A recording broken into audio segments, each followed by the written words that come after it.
by pagan goddesses, not by biblical characters. It's a symbol which is used to cause the kingdom of Satan to be manifest in this world today.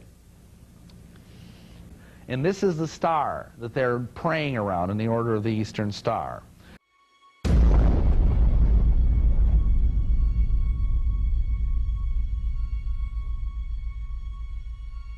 Manly P. Hall. Have any of you ever heard of Manly P. Hall? Manly P. Hall is a 33rd degree Freemason. Was. He's dead now.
You can't believe the words that Manasseh has given me over the last year, because the prophetic in him is scary.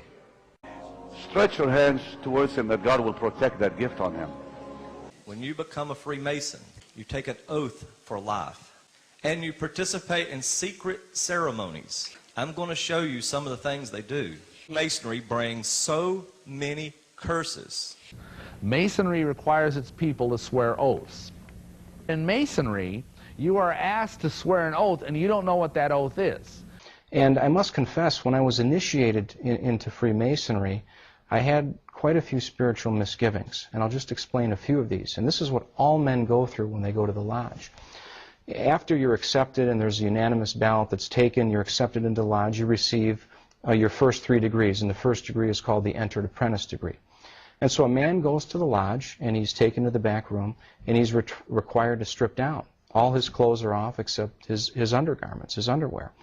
And I thought to myself, this is kind of odd, but this appears to be a fraternity, and that's what fraternities do, so I said, fine, I'll go along with it. But then they asked me to do something else, John. They told me to take off my wedding ring, my crucifix, and my scapular. They said, don't worry about it, it's all going to be explained to you when you get in the lodge room. And as you can imagine, there's peer pressure here.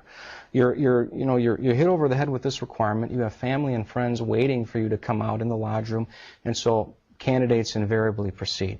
And not to mention that you're in a very vulnerable position. I mean, you're almost stark naked. You are, and I felt terrible about it. Those are the only 3 times my wedding ring has ever been off, the first 3 degrees of Masonry. And after that, they blindfold you. So here you are in a state of vulnerability, ready to receive the truths of Freemasonry. And so, and again, this is what all candidates in the United States and throughout the world go through. And so they escort you to the lodge, and they require you to knock on the door 3 times. And then your conductor says, Mr. John Salza, who has long been in darkness and now seeks to be brought to light. And again, here I am reflecting on this as a Catholic. I've only been blindfolded a couple minutes, but this gentleman's claiming that I've long been in darkness. I am not sure what he means by that. Well, when you go on to read what Freemasonry teaches about that, it's teaching you that you are in a state of spiritual and mystical ignorance until you receive the light of the lodge. And so even though I was baptized in the light of Jesus Christ and I'm no longer in the kingdom of darkness, Freemasonry looked upon me as a baptized Catholic to be in a state of darkness. Que el hermano reciba la luz.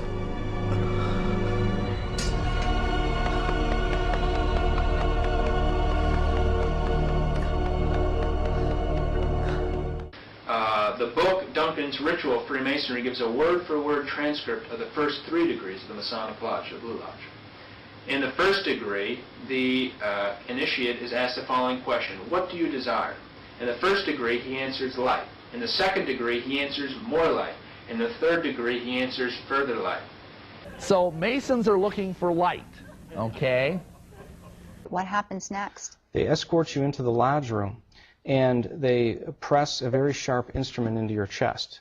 And they say, if you ever reveal the secrets of Freemasonry, you know, you're worthy of the death penalty. This should be the pain and torture your conscience should feel if you ever violate the secrets of Masonry. So they set the tone right away, that this is a secret organization, it's a secret ritual, you can never reveal it. ¿Quién eres? Un pobre candidato sumido en la oscuridad, que viene por voluntad propia, perfectamente preparado, y que solicita humildemente el acceso a estos misterios y privilegios. En cualquier caso de peligro o desgracia, ¿en quién depositas tu confianza? En Dios. Then they escort you into the lodge, and the worshipful master, who is the head principal officer of the lodge, asks you to make a confession of faith in deity. This is the only requirement for you to be a Mason. A man must believe in God, must make a profession of faith in deity. Doesn't matter what God he believes in. And so the worshipful master puts his left hand on the candidate's head and says, in whom do you put your trust? This is the first test. If you're an atheist, you can't be a Mason. If you make any profession of faith in deity, you're worthy. And by the way, you're not allowed to say, I put my trust in Jesus Christ, because the Masons don't believe Jesus Christ is God.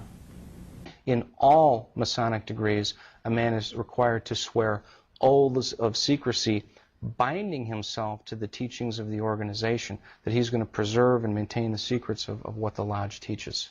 The other thing I would mention is, even if a man claims, well, I don't follow those rituals and I'm just in here to drive the motor cars with the shrine, this is what's important.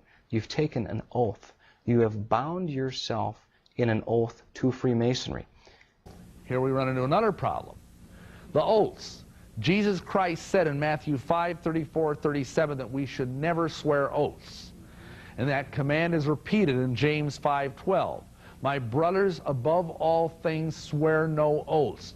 Don't swear by heaven nor by earth, but yet your yea be yea and your nay be nay, for anything else cometh from the evil one. So we know where those oaths come from. They come from the evil one.